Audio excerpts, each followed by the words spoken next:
And we're live. Welcome to yet another coronavirus edition of the PCS Impact Q&A. I am your host, MJ Boyce. I am the Director of Community Outreach at PCS Grades. Today, of course, as always, we have our Megan Harless, the resident PCS reform advocate, aka BA, if you will. And then we have a wonderful guest today, Rebecca Allwine. We'll get to her in just a second. But before we do, let's get to those weekly housekeeping items. All right. First and foremost, as in every week, we bring the subject matter experts to you, the people who've been there, done that, got the handbag, the shirt, and the shoes. They're the ones, the go-to experts, whether that be Transcom, whether that be education experts, or will that be, military spouses like yourself who have all of the knowledge so that you don't have to reinvent the wheel. And we're going to take your questions. We have the answers to your questions. If we don't have those answers, guess what? We know who does. And if we don't know either of those things, we're going to take your question for action and we're going to get back to you with that answer. That being said, we bring these subject matter experts to you. We do that research for you, but sometimes you're going to have those situations, those specific situations that apply to you in your local area. So what we suggest in that respect is the end-all, be-all duo of resources that will forever and always be your go-to. Number one, your local chain of command. Number two, your local transportation office. Those are the people who know you. Those are the people who deal with your stuff. Those are the decision makers that can help your life be a little bit better. So always remember, local chain of command, local transportation office. And last but not least, as always, we have to flatten the curve, people. We have to do our part. We're getting okay there for a while when stuff started getting crazy. But I got to tell you, because when we flatten that curve, we are flattening Murphy with it. We're coming for you, Murphy. And with that, I'm going to hand it over to Megan for those DoD updates. Megan? Hey everybody, so just a couple of updates this week. The first one is specific to our Marine Corps friends. The Marine Corps had put out new guidance, the MAR Admin 373-20, which has expanded the use of the government travel card. The expanded use of it is that now you can use your government travel card for your PPM, for your temporary duty under instruction, your civilian PCS, and your temporary lodging allowance or your TLA. So that is new things you can use your government travel card for. And again, it was MAR Admin 373-20 was recently published, and we'll get the link for that dropped into the comments below after this is over, so that way you guys can be able to go back, look at it, and reference it. Also, the Air Mobility Command, AMC, they have put out some new guidance about face coverings required in their passenger terminals and on their aircraft. So if you are traveling OCONUS, with the AMC, you need to make sure you have a mask with you to be able to meet that requirement. Also, the Patriot Express is reducing the number of passengers that they have on board each flight to be able to align with the social distancing guidelines. So if you are traveling by Patriot Express, if you have a confirmed reservation, you might want to check on that, double check, check your date, see if you've got wiggle room or flexibility in there. And whatnot, just because they are reducing the number of personnel on those flights. Passports has been a big topic this year. We saw that they were halted for a little bit. There were some delays in them. If you are military on PCS orders, the State Department is allowing expedited passports for military personnel. There is a process you need to follow with that. You need to include your orders with your application, and we'll drop the link for that as well in the comments. So if you need a passport, you're able to go and find that information. The last thing is just a quick reminder. We've seen a couple questions about it in the groups this week as far as, the outside equipment of your home that you plan on moving, the trampolines, the swing sets, the playground equipment. That stuff is your responsibility to disassemble. Your table, your beds, your couches, your indoor furniture, your moving crews will take care of those. However, anything that is outdoor, it is your responsibility. So if you have that trampoline, you need to be prepared to either take it apart yourself or hire a third-party company to come take that apart for you. That's all I've got for now, so we'll hand it back over to MJ.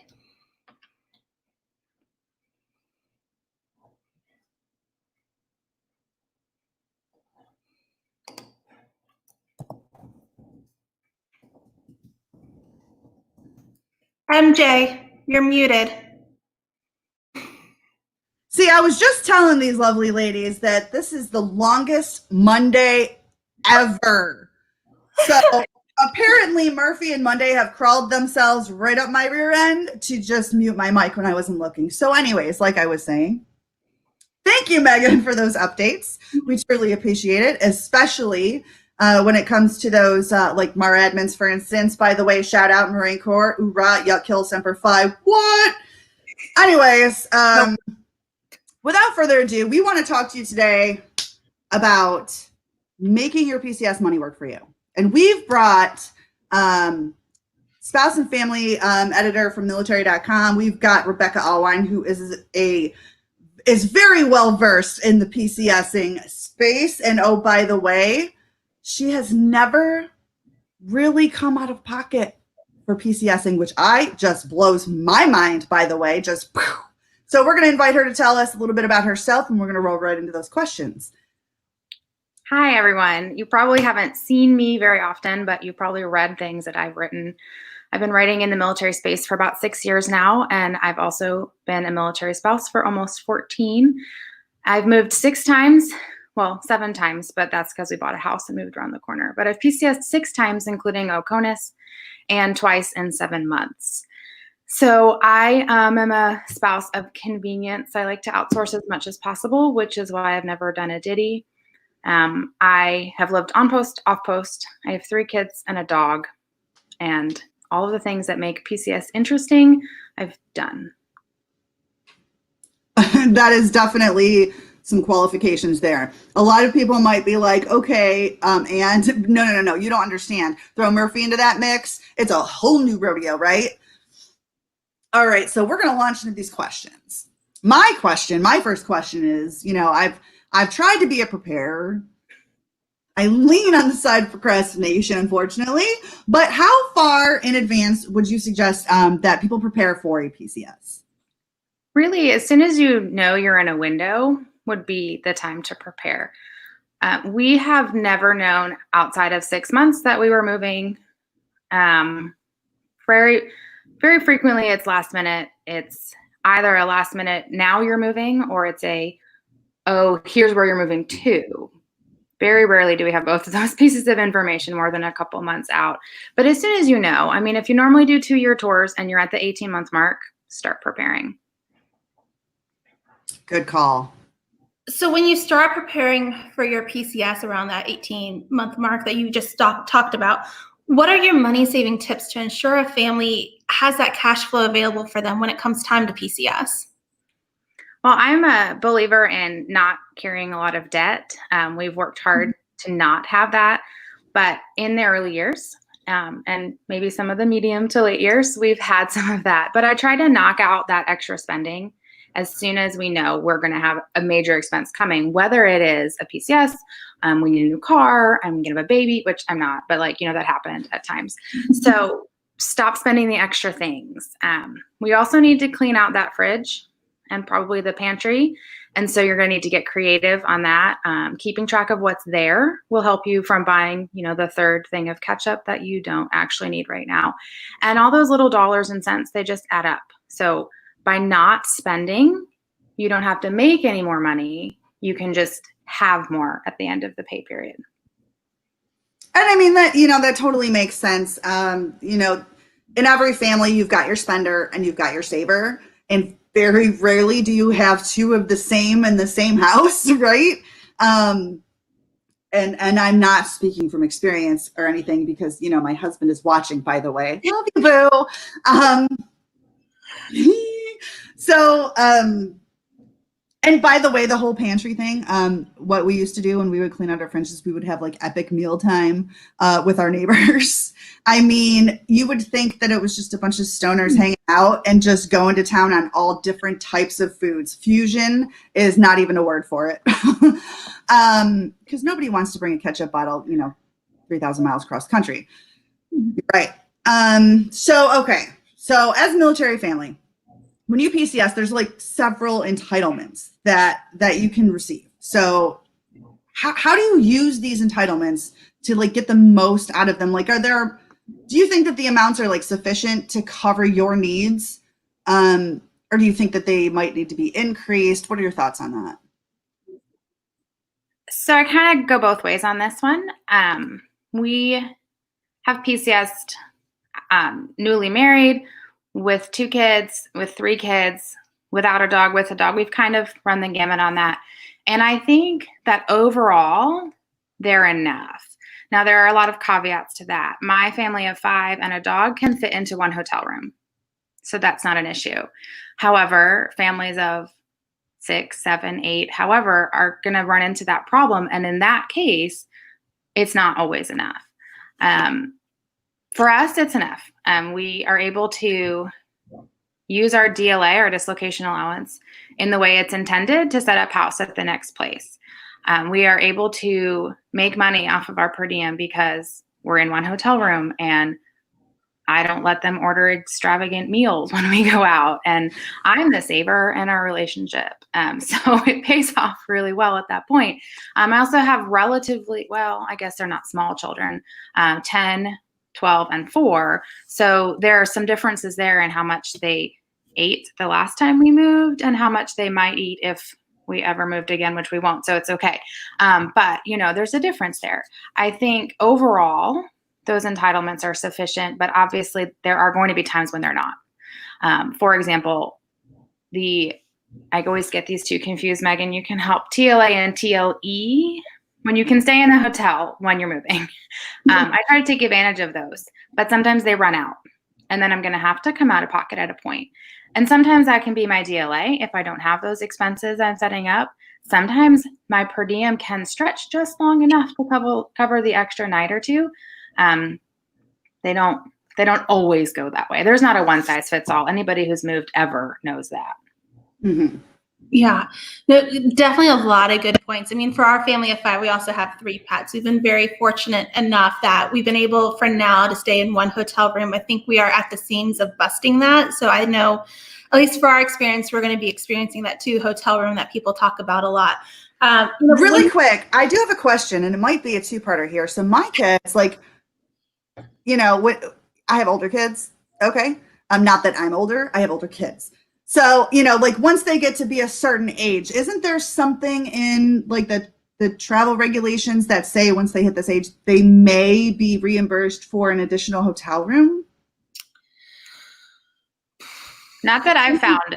And I did some research. Sorry, Megan. I did some research for this for Army Magazine a couple years ago. Now, once they hit 12, they get 75% of that per diem rate. But nowhere did I find, in the Army at least, that there's ever an allowance for another hotel room. Yeah, so it's kind of the same. I mean, you get at 12, they see them now as an adult. They know they're going to eat more food because they're a growing human being. I've got one of those, and by the time we keep this again, I will have another one on the brink of that. So they allow more per diem for you to help kind of cover that cost. But they don't really pay for an extra hotel room and whatnot. So you just use your per diem as much as you can to kind of cover those expenses. When you're in the process of PCSing, how do you make that money work for you? How do you stretch it to make sure it covers everything? That way you're not going into that PCS debt that we hear a lot of families talk about. I try to be really wise in where we're spending our money. So when I'm looking specifically at hotels, I'm looking at hotels that include at the very least a free breakfast and no pet fee, because we do have a dog. So those are particularly easy to find kind of west of the Mississippi. It can be a little bit harder, but overall I try to stay well under that, that mark. I try to spend less than $100 on a hotel room. Sometimes we choose to splurge a little extra if we're going to spend a couple extra days there, leave in between or something. But that free breakfast is crucial, because who wants to actually pay for breakfast? I mean, no. I also try to stock up that mini fridge in the hotel room with yogurts or milk or snacks. There are some hotels that also have dinner included in their fee, which is a plus. And I try not to sit in a restaurant with my children, which is really great now. We don't have to do that. We have that built-in excuse. But after being in the car for 8 hours, who wants to sit in a restaurant with children? So takeout will save you money. Delivery will save you money. I mean, I love pizza. I could eat it every night.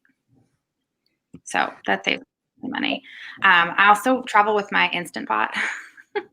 So I'll cook on the road. Okay. Can I just say, I love that so much because your Instant Pot to you is my Keurig to me. And I literally just sent Megan yesterday, the memories that pop up on Facebook from my 5 years ago when I moved to this house, 208 boxes packed, and except my Keurig, that is going with me. And I strapped it in the seat with a seatbelt. I don't even think I did that with my cats. Okay. Some things we just got to bring with us. Mm-hmm. And that's actually a really good tip, especially when it comes to saving money. If you can cook like real food, like in a, so you don't have to be eating out of, takeout all every night. That's kind of cool and healthy. Right. And it gives you a way where you can pack some of those extra pantry things that you didn't get rid of at the other end. Take them with you. So that's awesome. So I want to throw in another question here really quick because MJ did it. I'm taking my turn now. So talk to us for a second about dislocation allowance, what it is, and how do you as a family utilize that dislocation allowance? Because a lot of people are really confused about their DLA, what it's used for, what it is, requesting it. So what is it? And then how does your family utilize that money that you get?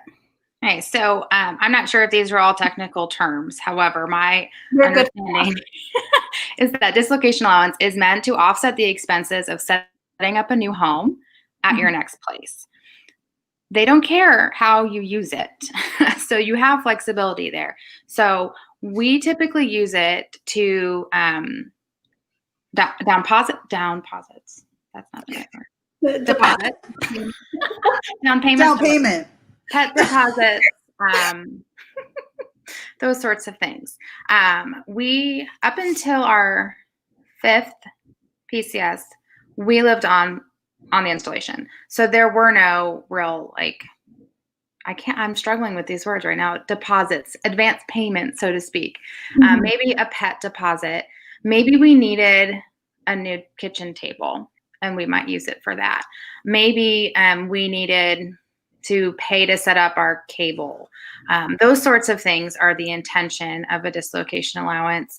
When we started renting off the installation, that went a long way towards our first and last month's rent and our application fee and that sort of stuff.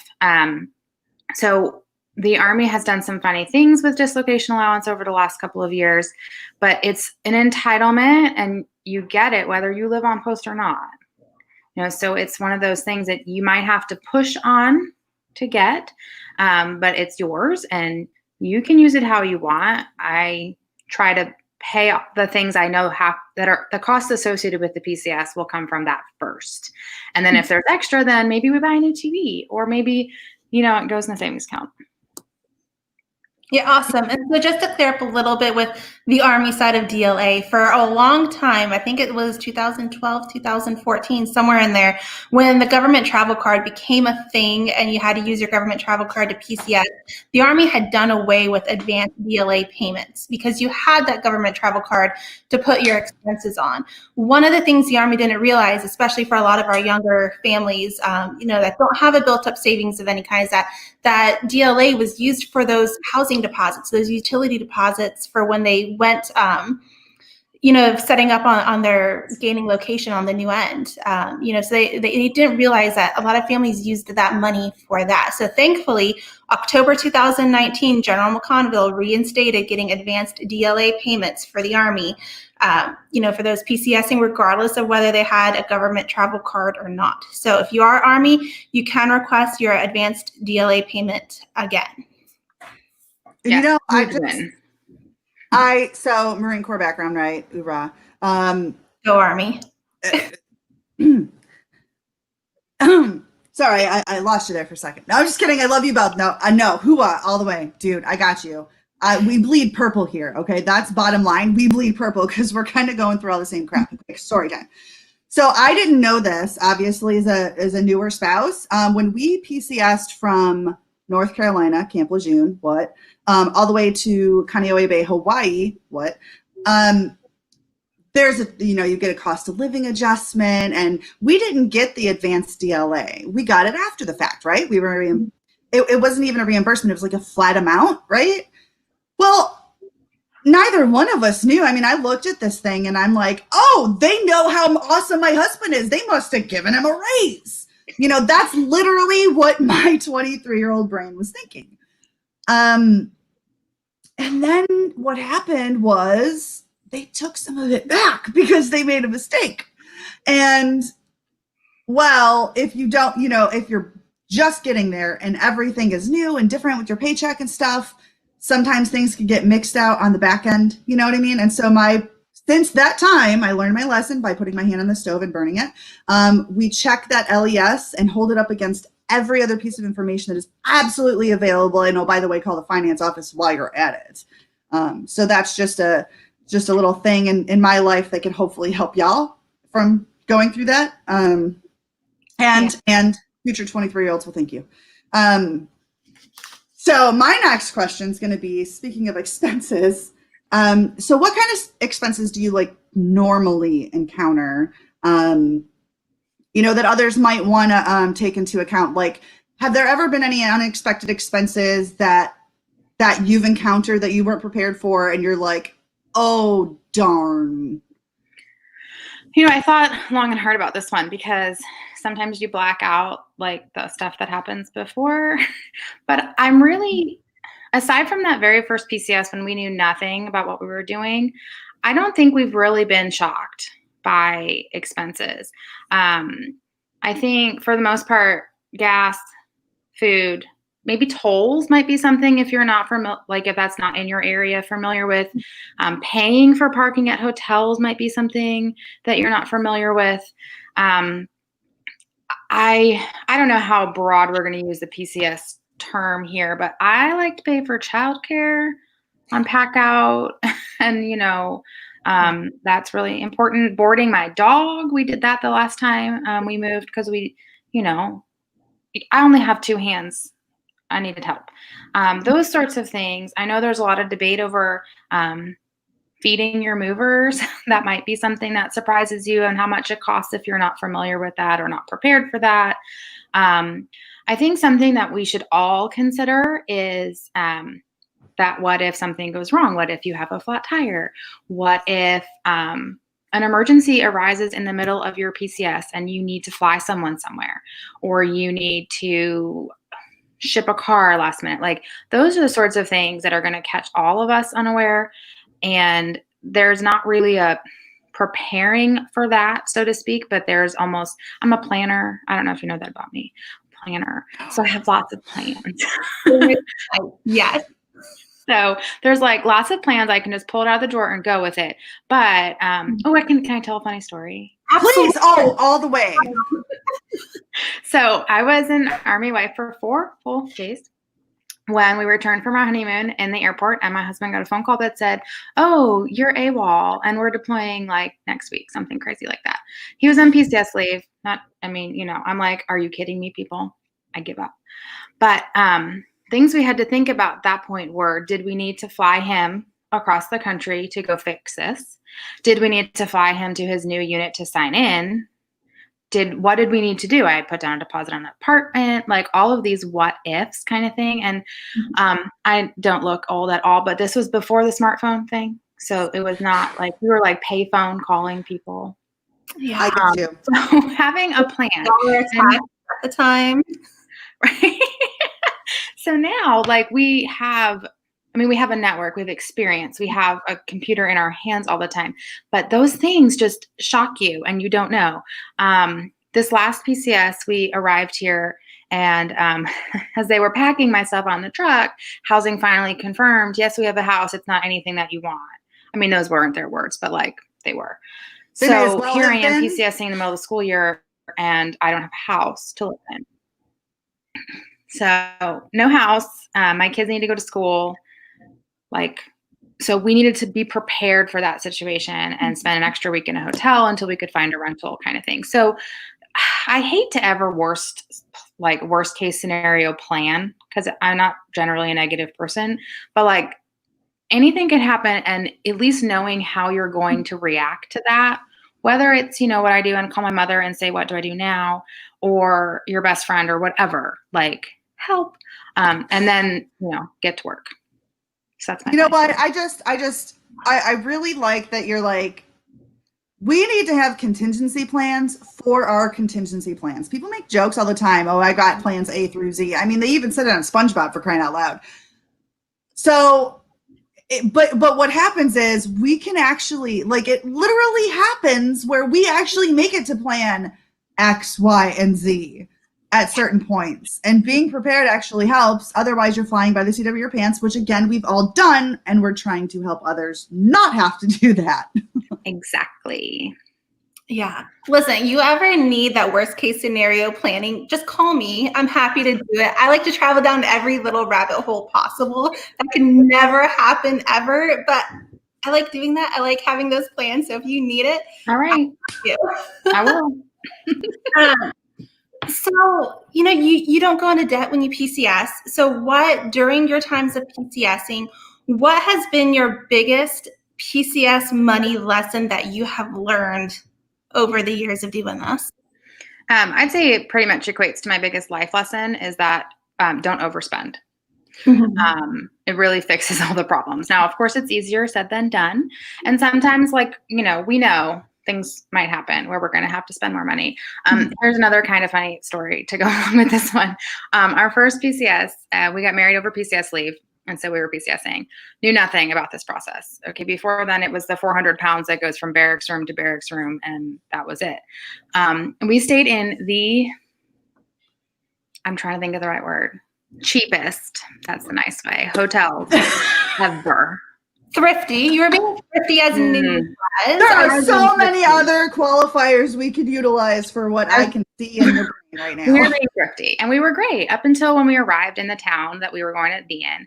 And there's a captain's career course there, so all the hotels were booked pretty much. So I had to pay like $100 for the Comfort Inn in Sierra Vista, Arizona, and I legit cried because where's this money going to come from, right? We had a whopping PCS reimbursement because we didn't know it was coming. So learning all this to say, now I stay in nice places, thank you, because I'm not doing that anymore. But learn what you're entitled to. Figure out what your weight allowance is. Figure out you can look online and find that per diem.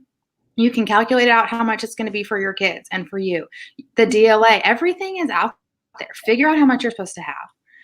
Figure out what you can reasonably do this move for. Budget in a little extra because you're going to need it.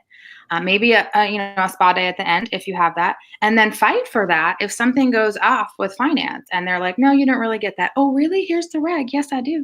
Mm-hmm. Know what you're entitled to, and follow through with that. That's my biggest life/PCS money lesson. I love it. So our little funny PCS story, again, we were newlywed. We got married and 10 days later we were signing into our first duty location. And then we got our reimbursement for our PCS and had no clue that that's what this money was, that it was a reimbursement for our PCS. And so when I checked our bank account and I saw, several $1,000s more than I had ever expected in our account, trying to figure out where this money come from. And I'm asked my husband, well, what is it? Is it payment for something? And he's just no. And I'm just is it a wedding gift? Do we have a family member somewhere that just gifted us $5,000? And he's just I don't know. And so we lived, Fort Riley, we lived in old housing. So it was a quadplex. And so he went next door to the townhome next door. There was a major that lived there and knocked on the door and was just sir, tell me about PCSing. Did we get reimbursed for stuff? And he's going through things. He comes back home. He's just yeah, it's a reimbursement for our PCS. I was just so we don't have rich family. It wasn't a wedding gift. He's just, no. I'm telling you, seriously, if you don't, you don't know what you don't know, right? If you that's called baptism by fire. And so, I seriously, for at least 2 days thought, the Marine Corps has obviously recognized what I already know. My husband is clearly awesome. So that must be why we got this. Oh my actual goodness. No, I love that. That's your biggest, your biggest PCS money lesson and everything. It's just education of knowing what your entitlements are, what you should be getting, and once you know what your entitlements are and what money is going to be reimbursed to you, it helps you with that planning of knowing, how you can spend that money, how you can make it work for your PCS, how you can budget that so that way you aren't going into the unnecessary debt. So definitely the education of knowing your entitlements is huge. Mm-hmm. Yeah. So, by the way, I completely blanked on this. Again, it's been the longest Monday ever. But if you have any questions, drop them below and we'll go ahead and answer them. I know if you're watching it on the replay, we're not live. We won't answer it in real time, but we will get that answer to you because that's kind of how we roll here. But we're just going to go ahead and get a couple of them out of the way. We do have a couple shout outs as well. We've got, let's see, Evie. Hey, girl. Evie said, hey, Rebecca Outline, girl. What up? And then we've got, let's see, Danielle. Hey, Danielle. Okay, so by the way, just FYI, Danielle, we met after she PCS. We were introduced by a mutual friend before she got there, and I was one of the first people that she knew. You guys ever have that person? Yes, that was it was a minute ago, and we're still buds. So we have a question from Brianna. Question, will they take our things out of Ziploc bags and space saver bags and repack, or will they just throw them into boxes? So in my experience is that they do not unpack those. I will tell you the preference that they love a lot more is using the Ziploc flex totes because those fit the sizes of their boxes. 2 of the extra large ones stack nicely on top of each other inside of their medium-sized boxes. So they do kind of prefer those over the vacuum seal bags. The issue with the vacuum seal bags is that once you suck the air out of it, sometimes they take odd shapes and sizes depending on how you have it packed. So going into a box, it doesn't utilize the space, the capacity of the box very properly. I have seen some crews take those space saver bags and they've just wrapped them in plastic and took them as is, or just inventoried it as is, and then showing up on the other end, that bag got a hole in it, it split open, and now you've got all your contents kind of falling out. So in my experience, again, they have not repacked them. They've taken them as is, but they do prefer the Ziploc flex totes over the vacuum seal space saver bags. Word. Mm-hmm.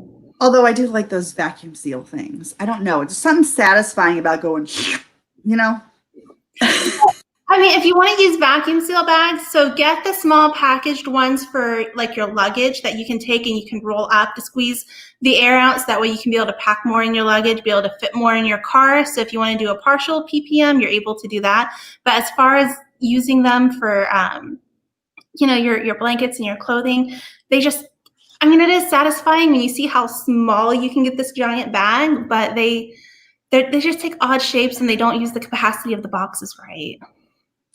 I guess that makes sense. Maybe that's the next thing we should invent. We should get together and invent that and then be rich and not have to worry about PCS expenses no more. Done. We're on it.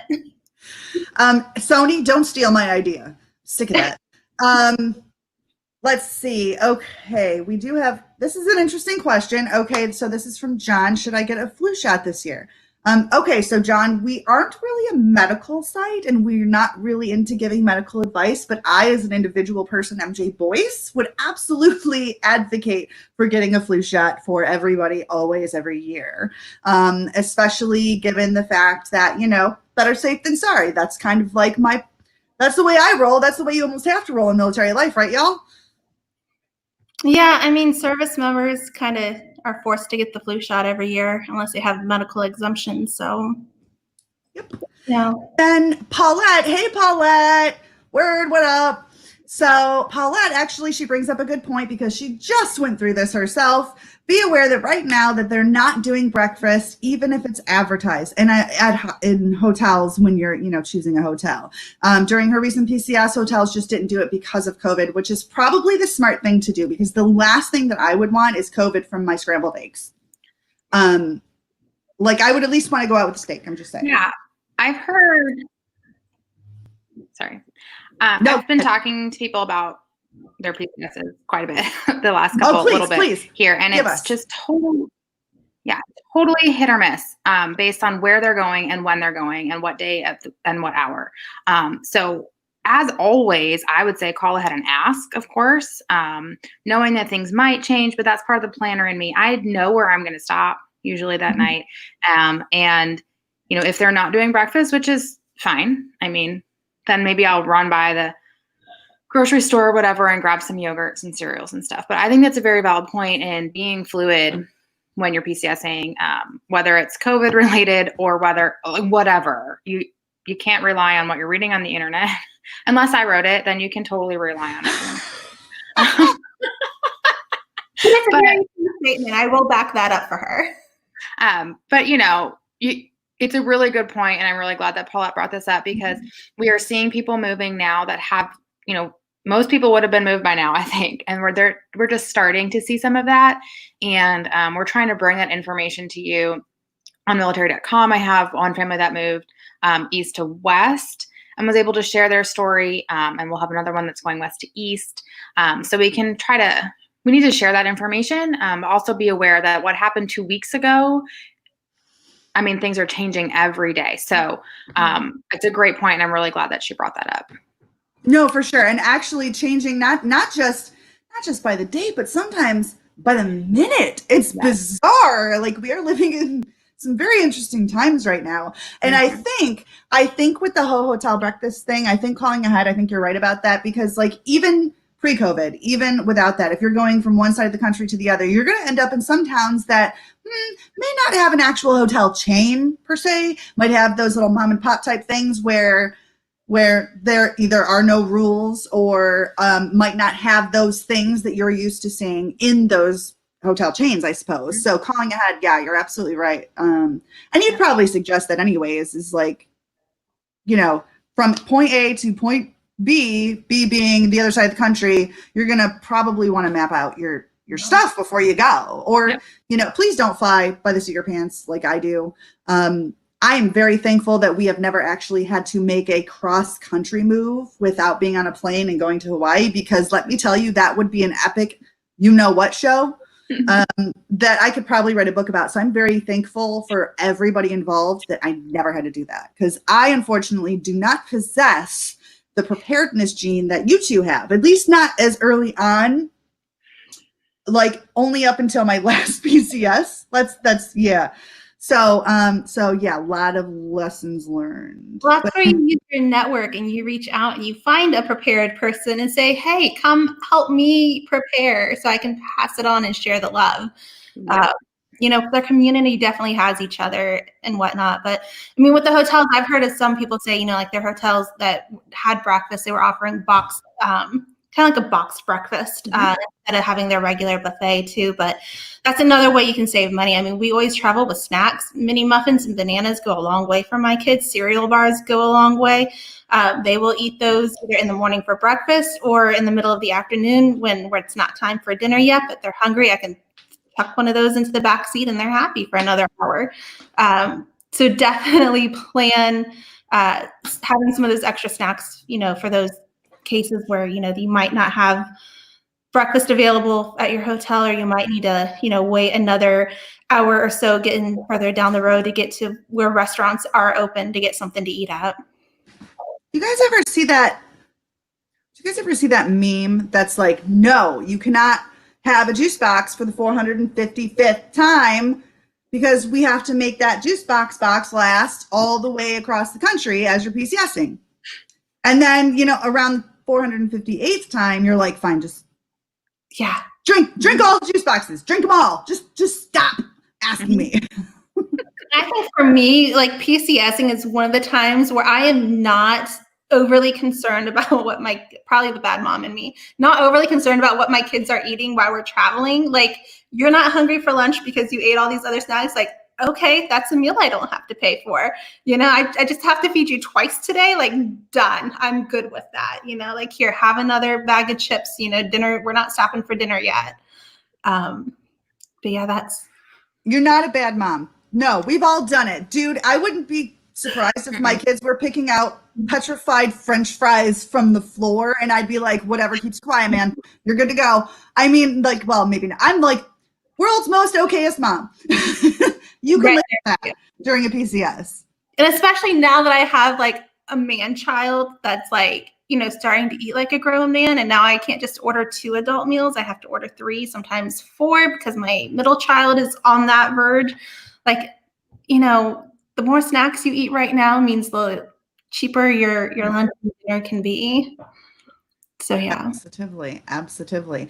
Okay, so any saved rounds, Rebecca? If you could just give me a quick, if you could have known one thing before any of your pieces. What? I have 2 tips. Give me them. Give me all the 2s.